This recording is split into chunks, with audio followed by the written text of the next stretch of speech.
Hi students, I am doctor Reena Gupta और इस lecture में हम डिस्कस करने वाले हैं दैट इज स्टोशियोमेट्री। तो स्टोशियोमेट्री क्या है बेटा? This is the Greek word which consist two words that is the stoicheion which means element while the metron means measure. Okay, तो सपोज आपकी कोई एक केमिकल रिएक्शन हो रही है। मैंने बड़ी सिंपल सी रिएक्शन हम ले रहे हैं that is hydrogen that combines with the oxygen to form the water suppose. Okay, तो यहाँ पर ये जो केमिकल स्टोशियोमेट्री है दैट एक्सप्लेन्स कि what is a quantitative relationship between these reactants and the products. Means कि how much oxygen is required to produce how much water or how much oxygen completely reacts with the oxygen to form water etc. Means आपको stoichiometry, जब भी हम stoichiometry की बात करते हैं तो स्टोशियोमेट्री आपको कंप्लीट एक इंफॉर्मेशन देती है about that how much reactants is required, how much product is formed, okay, and even इसके अलावा अगर हम चाहें तो it also helps to calculate the purity of a given substance. Means आपने कोई एक रिएक्टेंट लिया, वो रिएक्ट कर रहा है, आप उस रिएक्टेंट की प्योरिटी आप चेक करना चाहते हो तो even we can calculate the purity of that reactant. Fine, तो next is steps to be followed for such calculations. So in this case हम क्या करेंगे, सबसे पहले we have to write the balanced chemical equation. तो आपको reactant दिए हैं, प्रोडक्ट्स दिए हैं और आपको पहले एक कंप्लीट इक्वेशन लिखकर उसको क्या कर लेना है, balance. And in the second step हम क्या करेंगे, सिलेक्ट करेंगे उन सिंबल्स को और फॉर्मूलाज को जिनकी या तो हमें वेट्स और वॉल्यूम्स गिवन है या फिर हमने उनको क्या करना है, कैलकुलेट करना है। Okay, in the third step हम क्या करेंगे, हर जो भी हमारी सिलेक्टेड स्पीशीज़ हैं उन सब के नीचे हम क्या लिखेंगे, उनके नंबर ऑफ मोल्स। ओके, और उन्हीं मोल्स के नीचे फिर हम क्या लिखेंगे, उन स्पीशीज़ का मॉलिक्यूलर मासेस और atomic masses in the case of elements, और अगर आपको वॉल्यूम गिवन है या वॉल्यूम रिक्वायर्ड है उन सब सिलेक्टेड स्पीशीज़ के नीचे लिखेंगे। एंड देन आपके जितने भी हमारे मोल्स हैं उनको हम डिजायर्ड पैरामीटर्स में, यानी कि या तो अगर आपको मास गिवन है तो मास में और वॉल्यूम गिवन है तो वॉल्यूम में, या रिक्वायर्ड है तो आप मास, वॉल्यूम, नंबर ऑफ पार्टिकल्स जिस भी फॉर्म में आपको रिक्वायर्ड है आप उसमें उसको कन्वर्ट कर लेंगे। एंड इन द लास्ट आप क्या करेंगे, you will apply a simple unitary method to calculate the result. Fine. So these are the steps we have to follow. So let's start with some examples. So first example, that is calculations based on stoichiometry. The first type we are discussing, that is a mass relationship. Means कि आपको given भी mass होगा और आपको calculate भी क्या करना है, mass करना है. So इन दिस केस हम इसको क्या बोलेंगे, मास रिलेशनशिप। ओके, तो हमारा फर्स्ट एग्जांपल क्या है, that is we have to calculate the weight of oxygen. Okay, तो आपको क्या निकालना है, that is the weight of oxygen. It means आपको ऑक्सीजन का मास निकालना है in grams. Okay, then that is produce from thermal decomposition of potassium chloride. Okay, it means आपको सबसे पहले यहाँ पर क्या निकालनी है, दैट इज लिखने की बैलेंस्ड केमिकल इक्वेशन। ओके, तो हम यहाँ पर क्या कर रहे हैं, thermal decomposition of potassium chloride. So what is the formula of potassium chloride, KCl3। और अगर आप इसकी थर्मल डिकम्पोजिशन करते हो तो that will form the KCl plus oxygen. Okay, तो ये हो गई हमारी इक्वेशन। अब हम इस इक्वेशन को मैं डायरेक्टली क्या कर रही हूँ, बैलेंस। सो ये हमारे हो गए स्टोइचियोमेट्रिक कोएफिशिएंट्स। ओके, तो हमारा फर्स्ट स्टेप कंप्लीट हो गया, दैट इज हमने बैलेंस्ड केमिकल इक्वेशन लिख लिया। इन द सेकेंड स्टेप हम क्या लिखेंगे, इनके मोल्स। तो ऑफ कोर्स पोटेशियम क्लोराइड के 2 moles of the potassium chloride and 3 moles of the oxygen. Fine, now अब हमें क्या है कि जिसका भी मोलर मासेस हैं वो हमने लिखने हैं नीचे सिलेक्टेड स्पीशीज़ के नीचे। तो हमारी सिलेक्टेड स्पीशीज़ क्या है कि आपको ऑक्सीजन का वेट कैलकुलेट करना है और पोटेशियम क्लोराइड का वेट आपने क्या करना है, आपको गिवन है। दो चीज़ें आपकी हैं, तो मैंने इनको सिलेक्ट कर लिया। दैट इज़ एक ये हमारा सिलेक्ट हो गया और एक ये हमारा सिलेक्ट हो गया। ओके, तो अब इसके नीचे हम इनका मास लिख लेते हैं। तो 2 मोल्स हो गए, इसके हमारे 3 मोल्स हो गए। तो पोटेशियम क्लोराइड का मास हम कैलकुलेट कर लेते हैं। तो पोटेशियम इज़ 39, क्लोरीन का एटॉमिक मास है 35.5 और ऑक्सीजन का 3 ऑक्सीजन एटम्स का हो गया 48 and whenever we calculate it comes out to be 245 gram. Okay, और यहाँ पर इसके नीचे हम देखें तो इसके कितने मोल्स हैं, 3 और 32, तो टोटल कितने बनेंगे बेटा, दैट इज 98.6 ग्राम्स। फाइन, तो हमारा सेकंड स्टेप कंप्लीट हो गया। फर्स्ट स्टेप में बैलेंस केमिकल इक्वेशन लिखा, सेकंड स्टेप में हमने मोल्स स्पीशीज सेलेक्ट करके मोल्स लिखा और फिर उनके नीचे उनके मासेस हमने लिख दिए।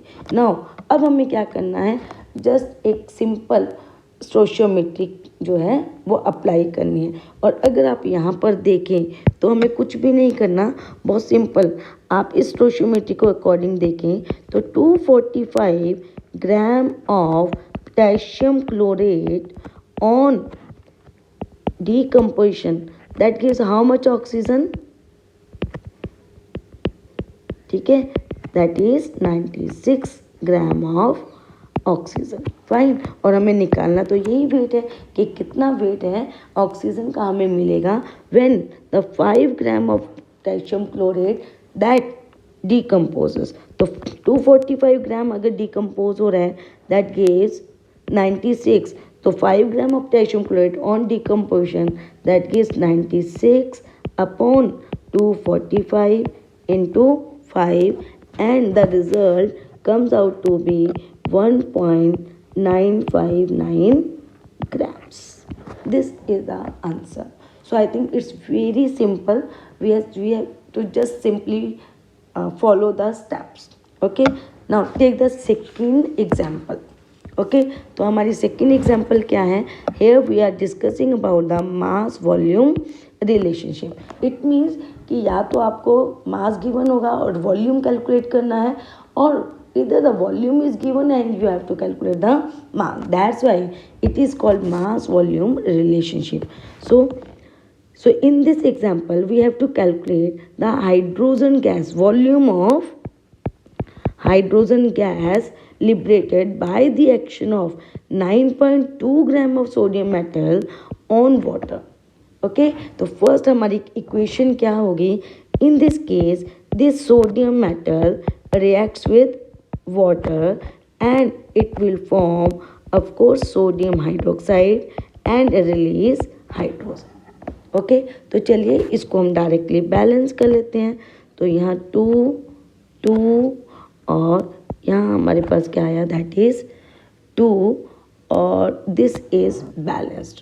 Okay, in the second step अब आपको क्या करना है, वो स्पीशीज सेलेक्ट करनी है जिनका या तो गिवन है या कैलकुलेट करना है। तो आपको गिवन क्या, कैलकुलेट क्या करना है, हाइड्रोजन, और गिवन क्या है आपको, सोडियम। Is that clear? तो सोडियम का आपको कितना गिवन है, दैट इज 9.2 ग्राम, और ये आपको क्या करना है, कैलकुलेट। ओके, इसके मोल्स लिख लेते हैं। तो इसके कितने मोल्स हैं, 2 मोल्स, जबकि हाइड्रोजन का क्या कितने मोल्स बन रहे हैं, दैट इज 1 मोल। तो अब हम इसको एटॉमिक मास लिख लेते हैं। तो एटॉमिक मास कितना हो गया बेटा, दैट इज 23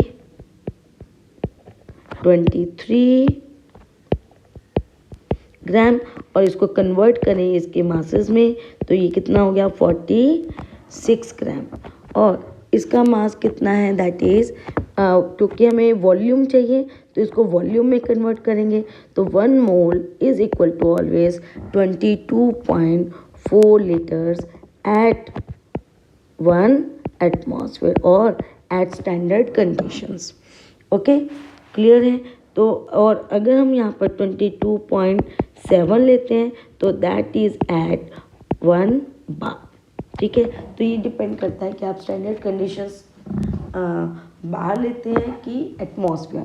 तो पहले एटमॉस्फेयर लेते थे, बट आज की डेट में हम क्या लेते हैं इसको बाहर। बट स्टिल अगर हम बुक्स लें तो बुक्स में अभी भी हम एटमॉस्फेयर को ही स्टैंडर्ड कंडीशन क्या करते हैं, कंसीडर करके चलते हैं। Okay, so now in this case अगर हम देखें तो 46 gram of sodium 46 gram of sodium on reacting with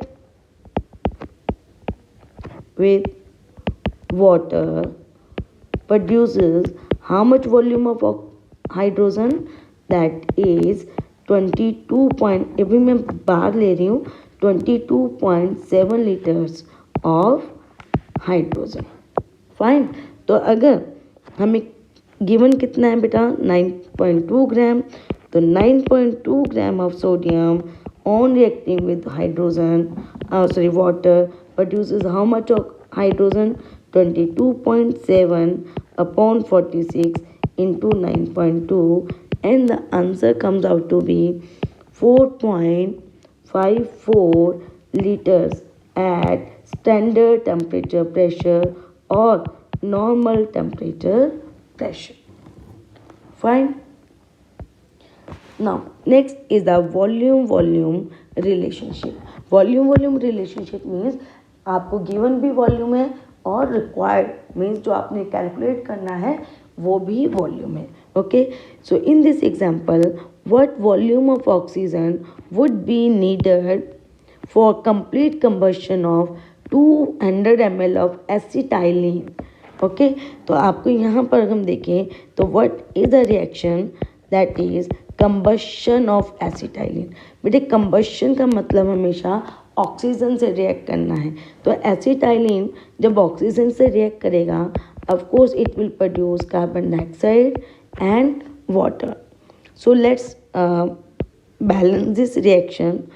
तो 2 moles of acetylene, 5 moles of oxygen, 4 moles of carbon dioxide and 2 moles of water are formed.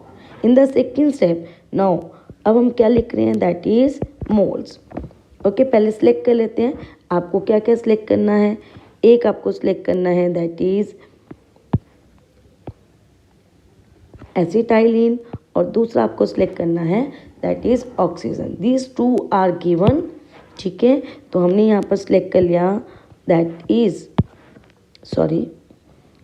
Acetylene और यहाँ हमने select कर लिया दैट इज ऑक्सीजन। फाइन, तो यहाँ अगर हम देखें तो 2 moles of acetylene they combine with 5 moles of oxygen. 2 moles का मतलब आप यहाँ पे लिख सकते हैं कि 2 वॉल्यूम्स और यहाँ 5 moles का मतलब कि ये किससे रिएक्ट कर रहा है, 5 वॉल्यूम्स। और अकॉर्डिंग टू एवोगाड्रो अगर इक्वल वॉल्यूम्स हैं they consist equal number of molecules. तो मोल अगर सेम है, मॉलिक्यूल सेम है, तो वॉल्यूम भी क्या हो गया, सेम। इसको हम यहाँ पर किस में कन्वर्ट कर सकते हैं, 2 ml और it can be written as 5 ml। तो यहाँ इस इक्वेशन से अगर हम देखें तो how we can write the unitary method, that is क्या निकालना है आपको, ऑक्सीजन। तो याद रखना जो भी कैलकुलेट करना होता है वो राइट साइड पे रखते हैं और जो गिवन होता है वो हम लेफ्ट साइड पे रखते हैं। तो गिवन हमारे पास क्या है, एसिटाइलिन। तो from this equation we can find out that the 2 ml of acetylene that reacts with how much oxygen, that is 5 ml of oxygen. Okay, और आपको निकालना है कि how much volume of oxygen is required when 200 ml of acetylene reacts. तो 200 ml of acetylene reacts with how much volume of oxygen, 5 divided by 2 into 200, and it's a simple unitary method, means we require 500 ml of oxygen. Okay, now next हमारे पास क्या है, that is we have to also calculate the volume of carbon dioxide produced. Volume of carbon dioxide produce. ठीक है, तो ये हम कैसे निकालेंगे, दैट इज़ यहाँ पे अगेन हम यहाँ पर स्टोशियोमेट्री दोबारा से यूज़ करेंगे। आपको क्या गिवन है, एसिटाइलिन। ठीक है, तो इसके कितने वॉल्यूम है, 2 वॉल्यूम्स। इसके कितने मोल्स मिल रहे हैं, दैट इज़ कार्बन डाइऑक्साइड के 4 मोल्स। 4 moles means 4 ml। तो फ्रॉम दिस स्टोशियोमेट्री आपको क्या मिल रहा है, that is 2 ml of acetylene on combustion gives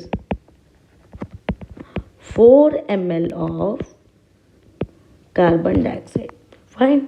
तो 200 ml of acetylene on combustion will produce how much volume of carbon dioxide? तो simple unitary method है 4/2 into 200 and the answer comes out to be 400 ml of carbon dioxide. Right? So this is the stoichiometry. अभी मैंने बहुत simple सी examples ली हैं इसको study करने के लिए. In the next video we'll discuss some typical examples on the stoichiometry. Thank you and please like and subscribe the video.